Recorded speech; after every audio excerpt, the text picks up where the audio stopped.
Hi, this is Andy Cowan here. I'm just going to show you today how to get your class set up on the Seesaw website.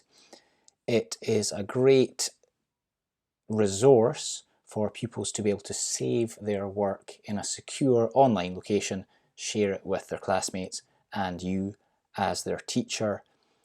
It's also possible to open it up for families to be able to see what their children are creating at school. The reason I'm hoping that we're going to be able to start using this website in spring term is because I was at a CPD event with Mr. P and he's very big on Seesaw and he inspired me to have a look into it and it seems really, really cool. So the first thing that we need to do is for each class to set up their pupils, or each teacher to set up their class on the Seesaw website. To do that, you need to come up here or go to this web address, web.seesaw.me, and click sign up for free. We are teachers. So you need to type in your name and then use your school email address. I've already signed up using my school email address, so I'm just going to type in random email address.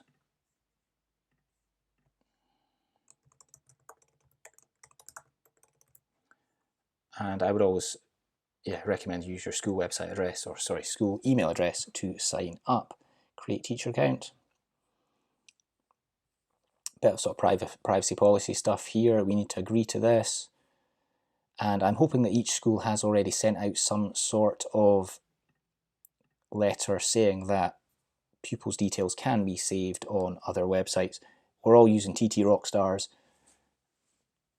so therefore I'm assuming that something has gone out to parents and adults confirming that it's all right to upload pupil names to TT Rockstars. If it's okay to do it to TT Rockstars, it's okay to do it to Seesaw as well. Make sure those boxes are ticked. Click continue. You need to type in your class name. I'm just going to call mine Hogwarts. I know Hogwarts is a school, not a class, but please forgive me. Choose what grade you are. And then click on the tick. That then creates this class area, Andy Cowan, teacher, class, Hogwarts. So I've created my class area on the Seesaw website. No people outside of my class are able to view this under the default settings. So first things first, we need to get some pupils uploaded to this class. At Net Academies, we don't have Google accounts or email addresses for pupils, so we don't want to, or we want to choose no in this option here. We are using shared devices, so select shared devices.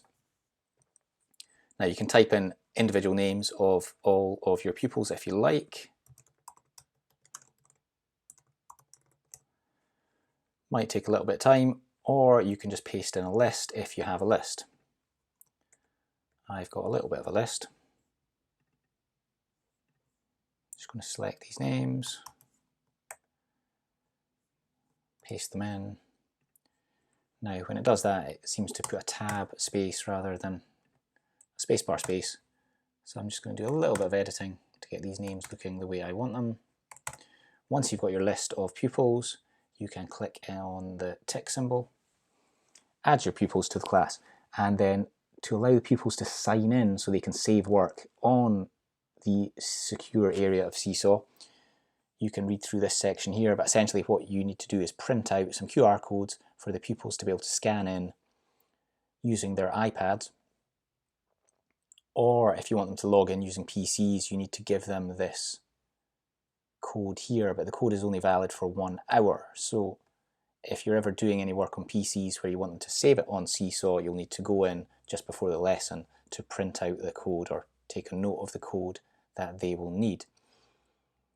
However, as for the QR codes, if you just come down here, print student sign-in poster, and it will hopefully load up the poster that we need to print out so students can log in. Definitely worth reading through all these instructions. Essentially, what you need to make sure is that the QR code for your class is stored just in your class. We don't want to let other classes log into your shared area, and you definitely don't want the QR code leaving the school so that random people could then just be logging into your pupil's private shared area. So you can put posters on the wall, or you could laminate this, and each table could get a Seesaw poster. That's probably all we need to do for the first part of setting things up. If we just go into the settings, which is the wrench up in the top right, you can have a look at your class settings. We had if you come down to manage students, we've got a sample student. You can just get rid of that one. Click there, remove student from the class. Done. So we've now only got my actual students here. The default setting is that students can see each other's work. If you don't want them to see each other's work, you could turn that off. Every single thing, or every single bit of work that pupils try and upload to this shared area will not be posted until you've approved it. So pupils will obviously need to upload their best work so that it will have a chance of approval, and also you can check for appropriateness of what they are submitting.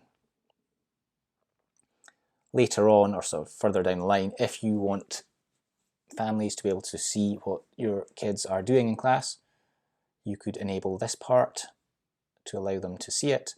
We might also do some work creating a class blog, and the class blog is open, is a genuine website on the internet that other classes could go and look at, random people could go and look at. So again, there's the whole sort of e-safety side of things that we have to consider, and it's a great sort of teaching opportunity about e-safety because it's not abstract, it's about what we're actually doing with the pupil's own content. I think that's probably enough for getting your class set up. Any questions, please hit me up with an email, acowan@longwood.netacademies.net. And hopefully you will enjoy the lesson plans that I'm creating with your class. Thank you very much.